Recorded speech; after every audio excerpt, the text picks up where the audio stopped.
Y vamos a conversar con el gobernador de la región de Antofagasta, Ricardo Díaz.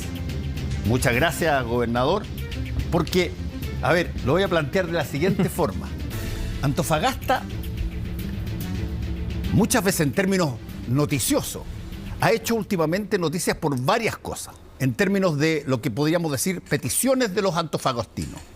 Uno, enfrentar el tema de la inmigración, que es una de las regiones, si no la región que más inmigrantes recibe. Dos, una cosa que yo la vengo escuchando hace mucho tiempo, que probablemente es una de las regiones que más riqueza le entrega a Chile a través de la minería, pero que no recibe el equivalente de vuelta de lo que entrega al país. Me acuerdo que en un momento dado se discutió mucho de qué tanto el dinero que se genera a través, en este caso, de la extracción del mineral, queda en las regiones donde eso se produce y no todo se va a los bancos de Santiago. Bueno, y en tercer lugar, queremos saber exactamente de un gobernador regional cómo esta nueva figura del gobernador está funcionando, y particularmente cuando hay nuevas ideas, como el canal bioceánico que de alguna manera quiere transformar Antofagasta en un puerto de un fuste mucho mayor, pero con conexión con puertos de otros países de Sudamérica. Así es que partamos por, primero que nada, preguntar por la situación de la inmigración en Antofagasta. Bueno, Fernando, muchas gracias por la invitación, la posibilidad de estar acá. Tú sabes que de pronto nos toca a los gobernadores venir a Santiago a tener reuniones con los ministros, y hoy día me tocó una reunión con la ministra Sichel, en donde pudimos conversar este sentir de la región. Yo creo que una función de los gobernadores es ser capaz de escuchar a la ciudadanía. Y el tema de seguridad asociada a esta migración descontrolada es relevante, es gravitante. Hay una sensación de haber perdido los espacios públicos, hay una sensación de haber perdido el control, de no saber quién ingresó a la región. Y eso, cuando tú comienzas a tener este tipo de crímenes que tienen alta connotación social, cuando tú tienes una banda que viene preparada para robarse un camión de cobre, que viene con equipos para cortar señales, que viene cronometrado en qué momento tienen que salir porque si no llegan carabineros, tú estás constatando que hay un modo distinto de operar. Entonces, la verdad es que hay mucho temor, hay una sensación de que la región ha perdido más todavía de lo que ya perdía. Tú lo decías, mi región aportaba más o menos el 11% del PIB, hoy en día estamos aportando el 8%, pero cuando tú miras las exportaciones, la mayor cantidad de exportaciones hacia China, hacia Estados Unidos, son desde mi región.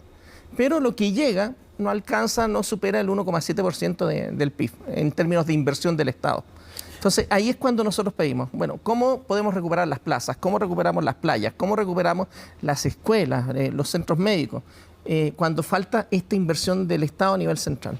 Ahora, esto que usted está diciendo, gobernador, es algo que yo vengo escuchando, y por eso le hice el énfasis, hace muchísimo tiempo. O sea, son varios gobiernos para atrás que en todos esos discursos muy potentes que hay en las fechas que corresponden, y se tiene que tocar el país, siempre hay un asterisco que dice, oye, vamos a tratar de equilibrar un poco esta cosa, pero al final no pasa. Entonces, ¿cuál es en qué afecta a Antofagasta el que sea un país que genera una de las mayores riquezas para todo Chile y que, sin embargo, tenga un ingreso propio bastante menor a lo que merecería, digamos? Afecta muchísimo porque cuando uno mira lo que significa el costo de la producción de esta gran riqueza, uno ve que las ganancias quedan todas acá en Santiago. Da rabia, Fernando, cuando uno llega acá a Santiago siempre están construyendo una nueva carretera. De pronto se le ocurrió irse a Chicureo y hay que hacer un túnel y construir una nueva carretera. Y en las carreteras de mi región, por donde pasa la riqueza del país, donde pasan estos camiones, cada uno que lleva como, no sé, pues 25 millones de dólares cargándose, no están las carreteras en las condiciones adecuadas. no tenemos conectividad, tenemos varias zonas de silencio. No tenemos la cantidad de áreas verdes que se precisan. O sea, se supone que debiéramos llegar a 10 metros cuadrados de áreas verdes por persona, ya apenas alcanzamos los 2 metros. No tenemos la capacidad de atención médica que se requiere. En San Pedro de Atacama, un lugar turístico, no tenemos un hospital como lo está pidiendo la comunidad. Si una persona se accidenta en el Tatio, tiene que viajar 2 horas a San Pedro, tiene que viajar de San Pedro 2 horas a Calama y después 2 horas a Antofagasta. Entonces ya se nos muere. Entonces hay muchas condiciones en donde nosotros lo que vemos es que las externalidades negativas de toda esta producción es lo que se nos queda y toda la riqueza se viene. Es más, o sea, de pronto uno pensaría que si pudieran traerse el rajo, se lo traen y nos dejan simplemente el vacío allá. Ahora, por eso es que nosotros apostamos como gobierno regional a que tenemos que ir diversificando la matriz energética y hemos apostado a generar un diálogo con las grandes empresas. En la última cena de la minería yo firmé un acuerdo en donde invité a todas las empresas de la región. Hagamos una estrategia regional de la minería, porque aquí se diseñan estrategias desde Santiago, hay una estrategia nacional. Pero no nos preguntaron a nosotros qué queríamos. Bueno, equilibremos la cancha. Pidamos a la OECD que nos diga qué es lo que hace la minería en nuestros países. Y eso que hacen en Canadá y eso que hacen en Australia, nosotros queremos lo mismo.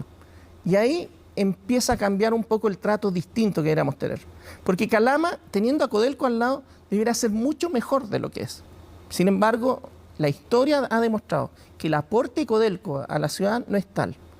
¿Por qué no tener un centro oncológico en Calama si tenemos las tasas más altas de personas enfermas de cáncer?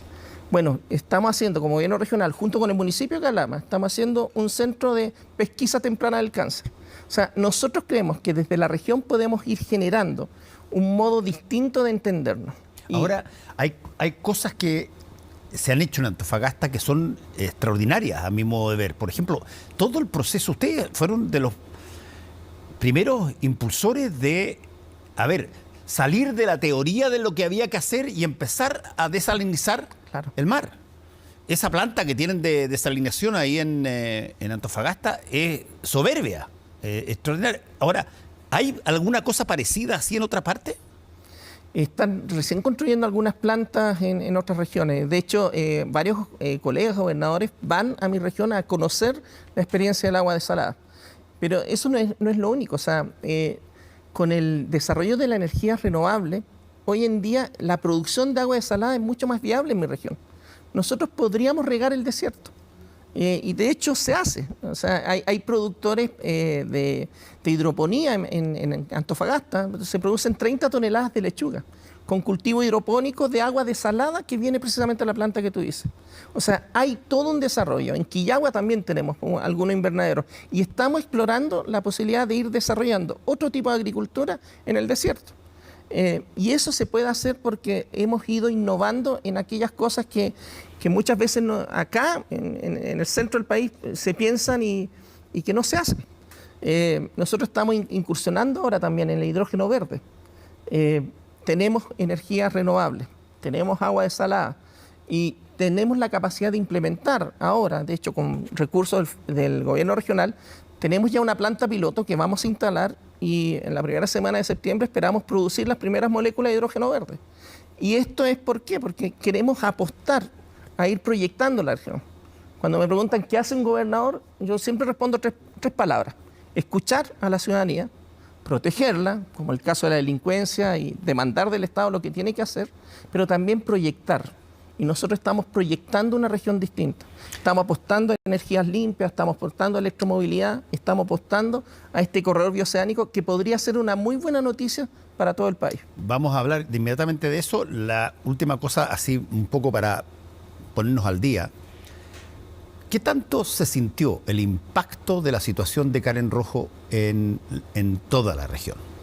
Porque no es común que un gobernador o un alcalde o una alcaldesa se escapen del país para evitar pasar por la justicia, digamos. Y eso, sin duda, en un país que no es particularmente de criterio regional, debe ser una cosa muy fuerte en la misma región, ¿o no? ¿Cuál es el efecto que eso tuvo? Es un efecto bastante complejo porque esto generó esta sensación de injusticia, de que por fin se estaba logrando perseguir a alguien que no había sido proba en la administración y que por fin se estaba condenando estas situaciones que toda la ciudadanía estaba planteando. La ciudadanía es muy exigente respecto a aquellos que tenemos cargos de representación y nos está pidiendo estándares mucho más altos. Y estaba la esperanza de que por fin se iba a cumplir, pero cuando se escapa, en realidad viene nuevamente esta sensación de que no se está haciendo la justicia, no se está cumpliendo como corresponde. Y por eso es que todavía es como una herida. O sea, y la verdad es que necesitamos mejorar el estándar de la política, necesitamos mejorar la capacidad de hacer la política. Yo creo que tenemos que apuntar a que la política resuelva los problemas ciudadanos y que no se quede en esta visión de que unos pocos llegan a ella para beneficiarse a sí mismos. Y yo creo que esa imagen del político que se beneficia es lo que la imagen de la exalcaldesa va generando. Gobernador, usted mencionó al principio esto del corredor bioceánico. A ver, ¿cómo lo podemos entender eso? Porque bioceánico se supone por lo menos que hay más de un océano. Claro. Y por lo tanto hay que hacer una construcción relativamente potente. ¿Cuál es la idea de ese corredor? Mira, esta es una idea que viene desde hace bastante tiempo. En el año 2005 en el Mercosur decidieron unir el Atlántico con el Pacífico. Unir desde Sao Paulo hasta la región de Antofagasta e Iquique y poder generar un corredor vial por donde pasara la carga.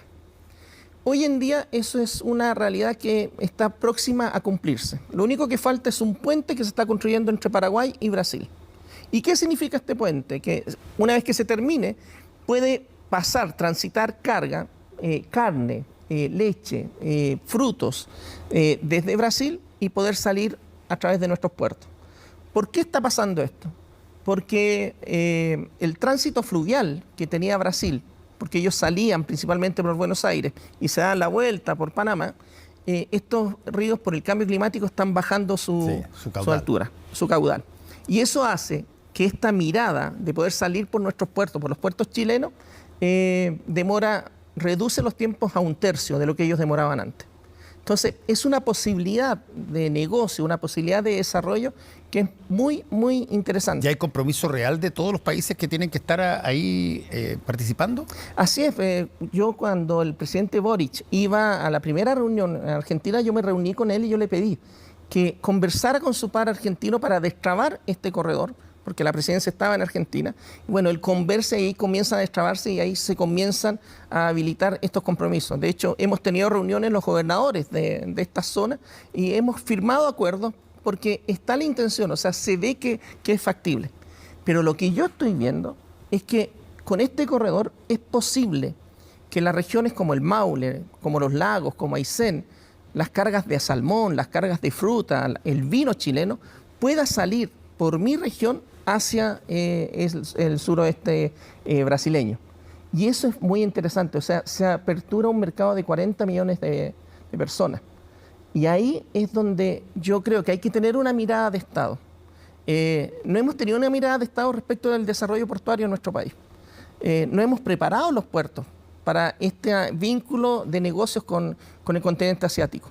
Hoy día tenemos una tremenda amenaza y ojalá aquí nos escucharan todos. Está el puerto Chancay en Perú. Sí. Es un puerto que podría exportar 10 millones de TEU, que son los contenedores de carga naviera. Nuestro país produce alrededor de 5,3 millones de TEU. Perú, 2,8. Ese puerto del Perú está pensado para tratar de subsumir la carga chilena. Nosotros no estamos planificando el futuro de nuestro país. No estamos cuidando el desarrollo portuario nuestro. Y yo creo que este corredor bioceánico podría darnos un impulso portuario, no solo para mi región, para todo el Norte Grande, pero no solo para todo el Norte Grande, sino que también para toda la producción que hay en nuestro país que podría acceder a este mercado o acceder al mercado asiático. Ahora, ahí hay un punto bien interesante, mientras planteabas todo esto, cuando se crean este tipo de cosas en países que ya tienen problemas con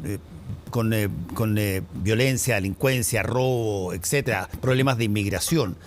Sería interesante aprovechar el momento de la construcción de esto para generar las condiciones de seguridad que se necesitan tener, sobre todo en las cargas y el transporte de personas, digamos. ¿Qué tanto esto puede servir para darle un acicate a todo lo que se tiene que hacer en términos de seguridad? Porque ahí hay riqueza pasando todo el tiempo.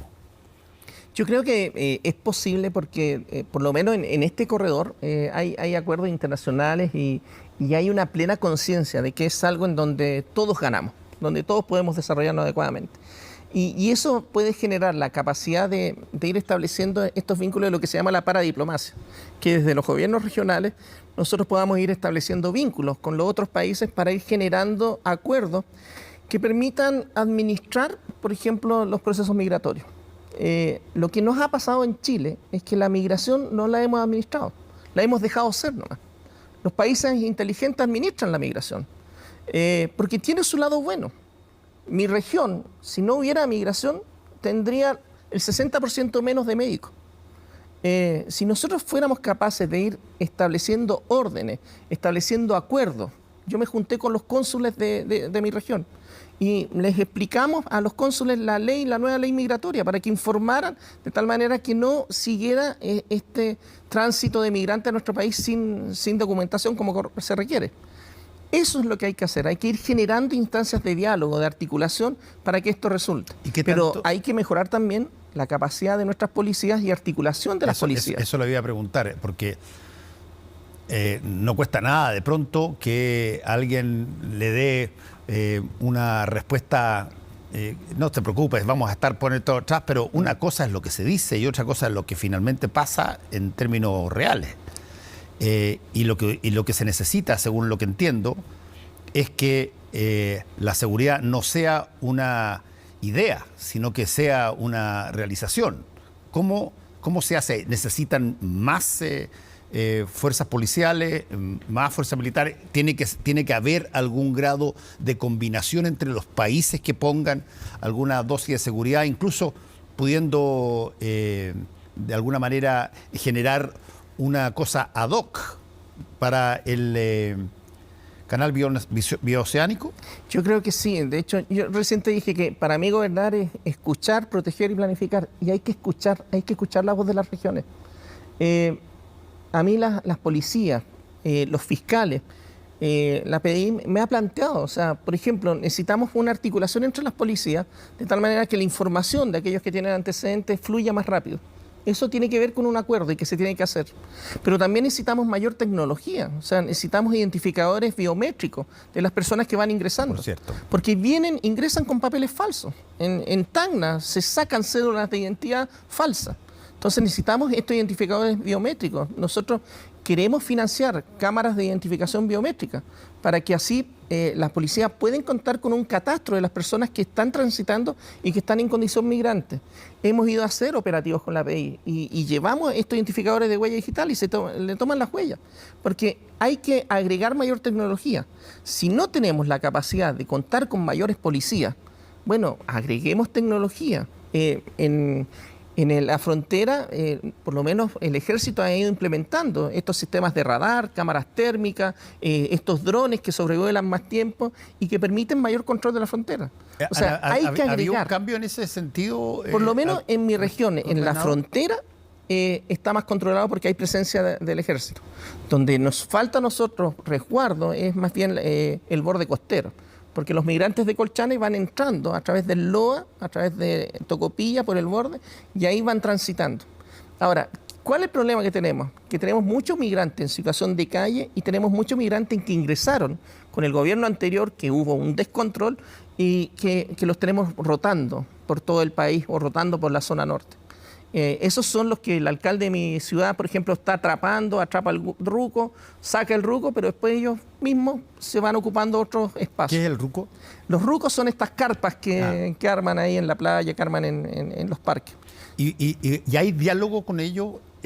¿Conversan? Porque yo me imagino que la gran mayoría de las personas que tienen que emigrar de un lugar que es el propio, el de ellos. No debe ser porque están extraordinariamente bien en el lugar que están. Claro. En general, nos ha pasado a los chilenos en la historia. Cada vez que han habido grandes olas de inmigraciones, o han sido por razones políticas muy determinantes, o han sido por razones económicas también muy fuertes. Lo mismo en Europa, esta inmigración a Estados Unidos de buena parte de la Europa invadida por los nazis no es una situación donde los tipos salieron, llamémoslo así, felices de sus casas. No, salieron porque si no se morían.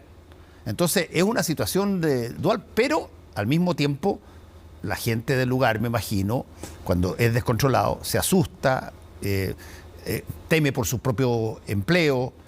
¿Cómo se maneja esa situación ahí? Lo que pasa es que por eso es que nosotros hemos pedido desde la región que haya una acción más directa del Estado. Cuando nosotros le decimos a la ministra Sichel, oiga, usted se comprometió con 2.600 millones, ya, ¿cuándo llegan? ¿En qué momento? ¿En qué significan esas acciones? Es porque el temor hacia lo desconocido, el temor hacia el otro, que está en una situación de calle, que está en una situación de privación, eso va generando este rechazo, va generando este miedo. Yo creo que la migración puede ser una oportunidad si es que está administrada. Hoy en día no se está administrando, hoy en día se deja hacer.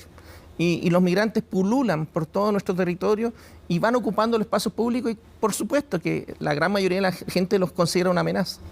Pero hay que ver cómo podemos administrar esto con un sentido prospectivo de que logremos solucionar esto. Hay muchos niños, hay muchos adolescentes que los obligaron a migrar, que llegaron a nuestro país y que merecen una oportunidad.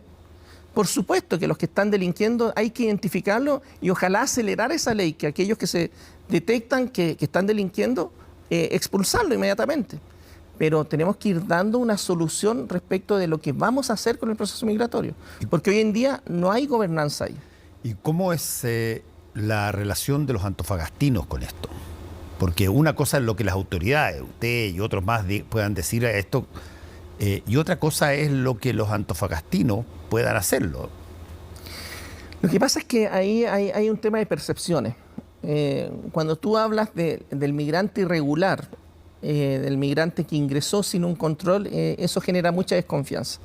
Porque hemos visto que han aumentado los delitos con mayor connotación, hemos visto que, por ejemplo, aquellos procesados por homicidio han aumentado la cantidad de migrantes que han sido procesados por homicidio.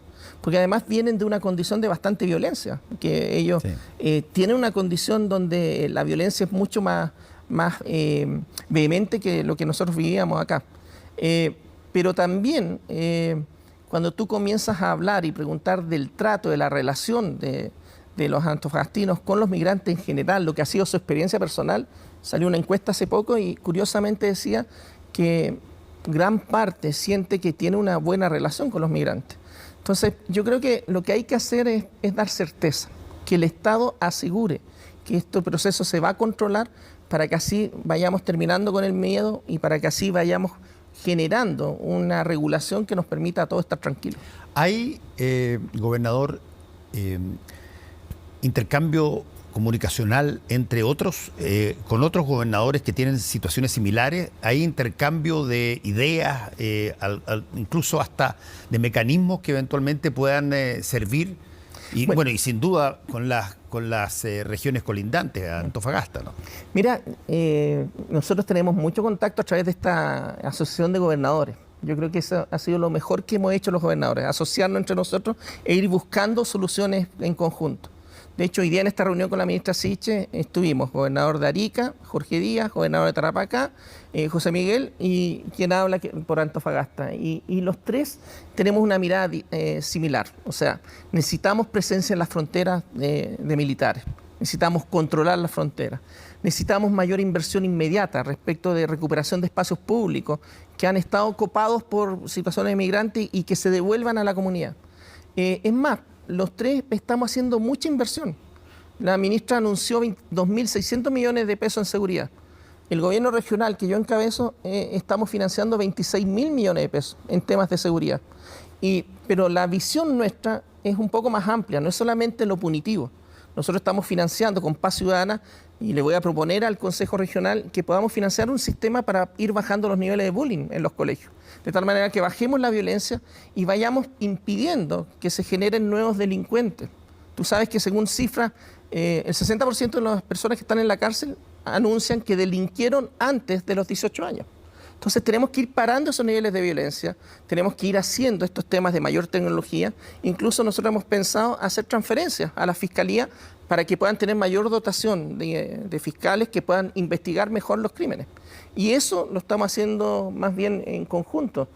Todos los gobernadores de la macrozona norte estamos haciendo mucha inversión en seguridad, aunque no nos compete. Pero es porque nosotros representamos a la ciudadanía y sabemos que este es el tema que tenemos que defender. En el caso de la inversión en seguridad, como última pregunta, gobernador, se depende obviamente de la fuerza pública y del ejército. Pero hay eso de alguna manera traspasa la solución del problema a el gobierno central, inevitablemente. No hay formas que puedan generar mejores condiciones de seguridad que tengan que ver no necesariamente con personal armado, sino que estoy hablando que tenga que ver con la forma en que se pueda inspeccionar, ver la forma en que la gente esté habitando los lugares que eventualmente pueda permitir una situación menos violenta? Mira, frente a esta sensación de inseguridad, curiosamente la respuesta no es más seguridad, la respuesta es convivencia. La respuesta es lograr una posibilidad de que la sociedad civil, en conjunto con el sector público, en conjunto con las policías, puedan establecer un nivel de convivencia en donde generemos esta sensación de protección entre todos nosotros. Y yo creo que eso es por donde tenemos que ir trabajando. Yo he invitado para este viernes a los alcaldes de mi región, a los diputados, a los senadores, a los concejales, a los consejeros, a que tengamos una gran discusión regional, para que vayamos estableciendo cómo cada uno desde su aspecto, de su propia función, puede ir generando estos espacios de mayor seguridad. En lo preventivo, en lo educacional, sin duda que los alcaldes tienen mucho que decir. En lo punitivo, claro, a través de las fiscalías, a través de las policías. Pero también en términos de mayor inversión para protegernos entre todos, para generar mayores condiciones en donde podamos encontrarnos entre todos, yo creo que ahí los gobiernos regionales podemos hacer mucho también.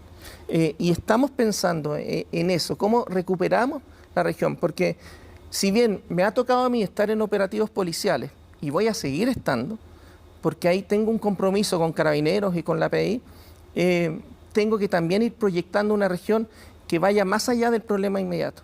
Y esto no pasa por descubrir la rueda. Tenemos experiencia en Medellín, tenemos la experiencia en Nueva York, tenemos experiencia en Uruguay, experiencia en Brasil. ¿Por qué no miramos esa experiencia y veamos países que tenían conflictos mucho mayores que el nuestro, que fueron capaces de ir recuperando la convivencia dentro de las ciudades?